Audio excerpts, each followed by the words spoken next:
Bismillahirrahmanirrahim. Assalamualaikum warahmatullahi wabarakatuh. Anak-anak selamat pagi. Semoga kalian dalam keadaan sehat semua.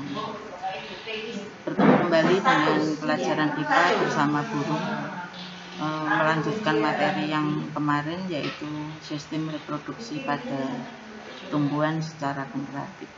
Sebelum dimulai, marilah kita berdoa terlebih dahulu. Berdoa mulai.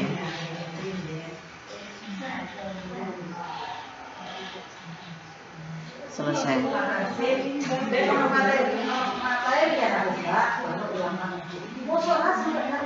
Sistem reproduksi pada tumbuhan kemarin sudah dibagi menjadi dua, yaitu satu secara seksual dan yang kedua aseksual. Yang kedua adalah secara generatif atau seksual. Perkembangbiakan secara generatif pada tumbuhan yaitu diawali dengan adanya proses pertemuan antara sel kelamin jantan dan sel kelamin betina. Pada proses perkembangbiakan secara generatif pada tumbuhan biji, yaitu melalui cara seksual, ini dilakukan oleh kelompok tumbuhan yang berbiji tertutup atau Anospermia. Tumbuhan yang berbiji tertutup ini alat perkembangbiakannya adalah bunga. Jadi ini karena melibatkan alat kelamin jantan yaitu benang sari dan alat kelamin betina adalah putik. Bagian-bagian daripada bunga yaitu satu, ini yang berwarna merah adalah mahkota bunga. Fungsinya dipakai untuk biasanya warnanya menyolok, dipakai untuk menarik serangga. Yang kedua adalah kelopak bunga, ini yang berwarna hijau. Kelopak bunga ini fungsinya dipakai untuk melindungi bunga pada saat kuncup dan menyangga bunga saat bunganya mekar. Kemudian alat kelamin jantan yaitu berupa benang sari, terdiri dari kepala sari, dan yang kedua adalah tangkai sari. Kemudian yang ketiga adalah alat kelamin betina, terdiri ini alat kelamin betinanya yang ada di tengah, ini terdiri dari kepala putik, kemudian tangkai putik, dan di dalamnya ada bakal buah. Dalam bakal buah, di dalamnya ada bakal biji. Ini bagian-bagian dari bunga. Kemudian pembentukan sel kelamin jantan dan betina di dalam ruang serbuk sari ini terdapat adanya sel induk atau disebut dengan mikrospora. Ini mikrosporanya. Mikrospora ini sifatnya adalah diploid. Kemudian mengalami proses pembelahan secara meiosis 1, kemudian ke meiosis 2, kemudian ke mitosis, membentuk inti generatif 1 dan inti vegetatif dan inti generatif. Kemudian berubah menjadi butir serbuk sari atau disebut dengan gametofit jantan. Kemudian untuk berikutnya, bakal buah merupakan tempat terdapatnya bakal biji. Bakal buah ini terdapat di bagian dasar bunga di sini. Kemudian bentuknya adalah menggelembung. Di dalam bakal biji ini terdapat adanya inti sel telur. Ini inti sel telurnya biasanya di bawah. Nah, ini inti sel telur di bagian bawah. Nah, ini merupakan bagian dari gamit betina. Di dalam bakal biji terdapat sel induk megaspora betina, atau ini sifatnya adalah diploid. Di dalam sel induk megaspora mengalami proses pembelahan secara meiosis menjadi 4 sel haploid. Nah, ini jumlahnya 1, 2, 3, 4. Berikutnya, berdasarkan asal serbuk sari, penyerbukan dapat dibagi menjadi 4. Ini tertulis masih 3. 4 yaitu 1 ada penyerbukan sendiri atau disebut dengan autogami. 2 adalah penyerbukan tetangga atau disebut dengan ditogami. Yang ketiga adalah penyerbukan silang, disebut dengan alogami, dan yang keempat adalah penyerbukan bastar atau disebut dengan hibridogami. Untuk lebih jelasnya proses penyerbukan secara sendiri, kalian bisa melihat dari gambar ini.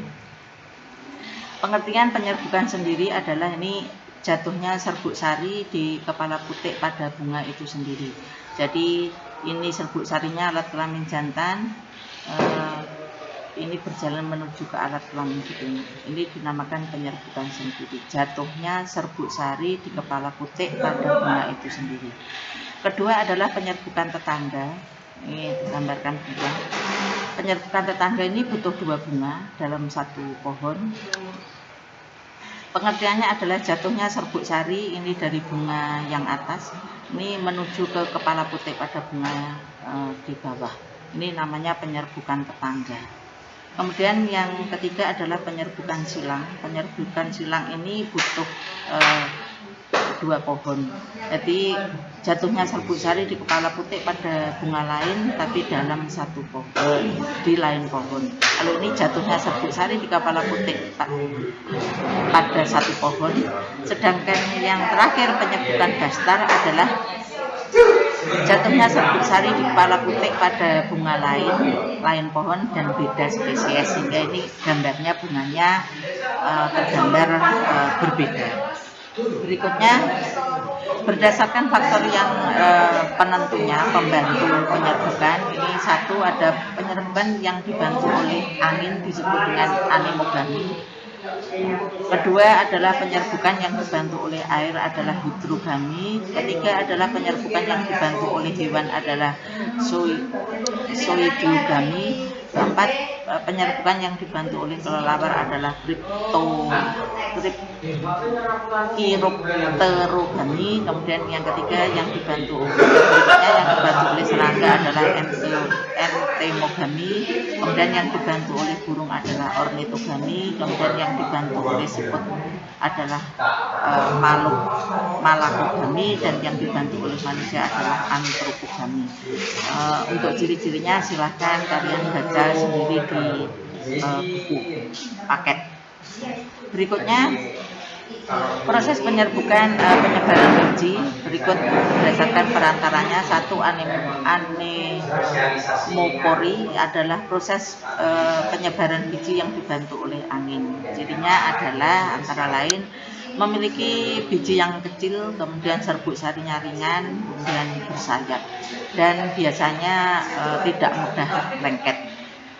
Berikutnya adalah penyebaran yang dibantu oleh hidropori, yaitu proses penyebaran biji yang dibantu dengan air adalah disebut dengan hidropori. Ciri tumbuhan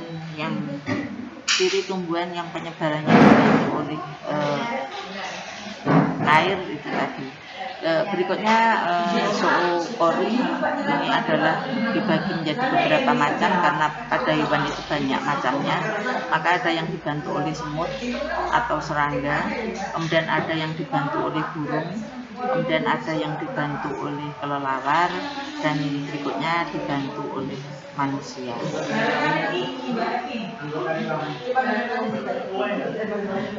Ini proses penyebaran biji yang dibantu oleh manusia. Contohnya adalah tanaman vanili dan tanaman salak. Berikutnya adalah proses pembuahan pada tumbuhan biji. Proses pembuahan ini merupakan proses peleburan antara inti kelamin jantan dan inti kelamin betina. Pada tumbuhan biji tertutup ini terjadi 2 kali proses pembuahan sehingga disebut dengan proses pembuahan ganda. Silakan perhatikan di sini. Ini adalah gambarnya proses pembuahan ganda. Ini ada kepala putih, kemudian ada tangkai putih, ada tabung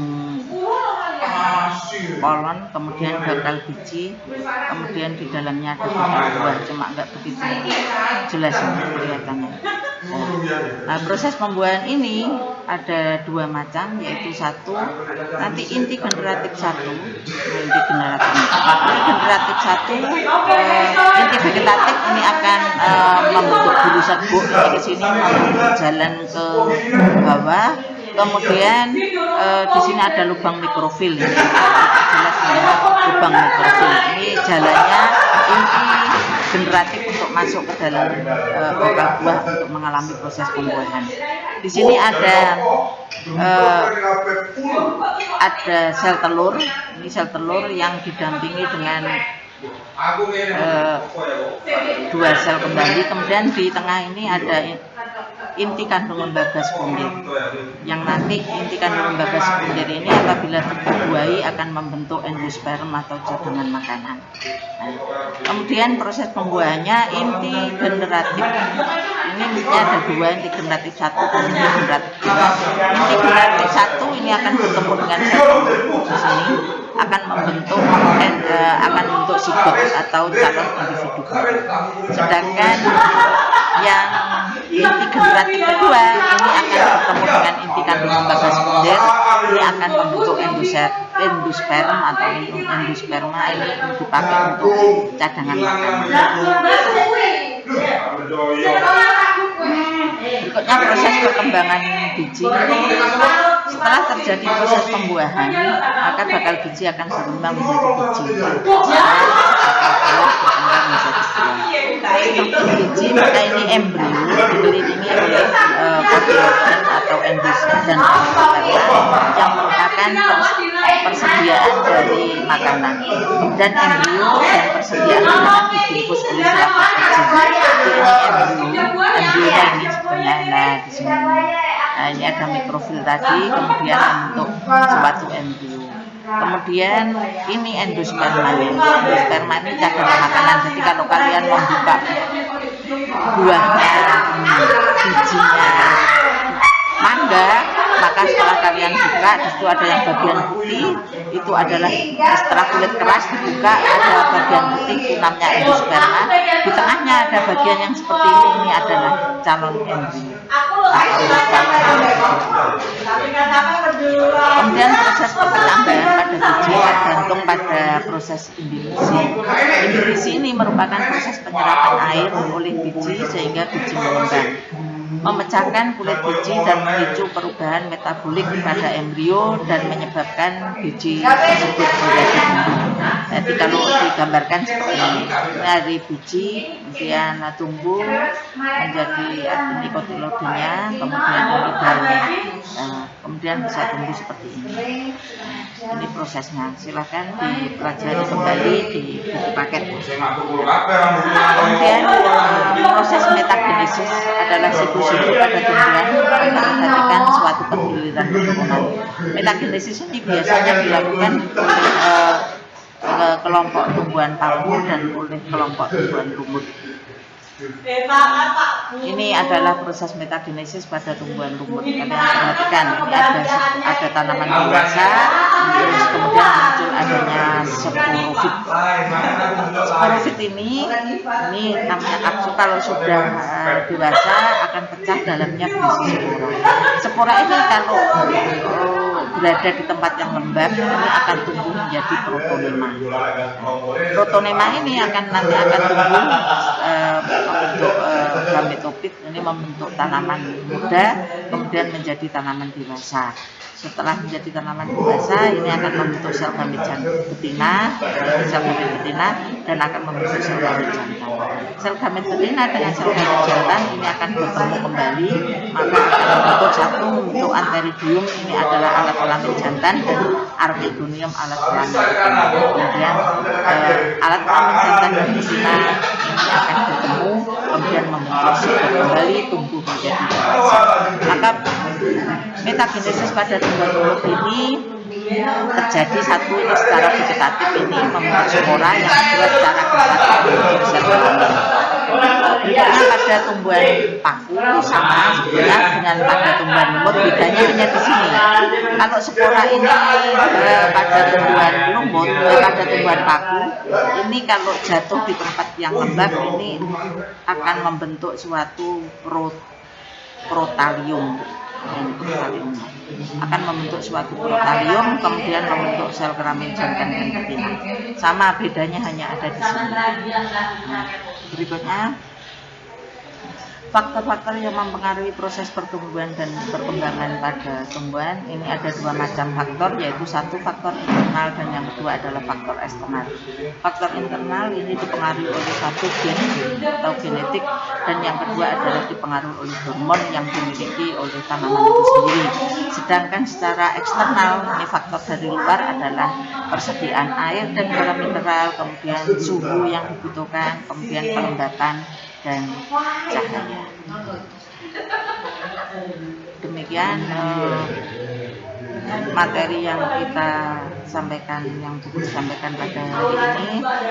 Kurang lebihnya kami mohon maaf. Apabila ada yang kurang jelas silahkan bisa ditanyakan dan bisa kalian pelajari kembali melalui buku paket. Sekian, assalamualaikum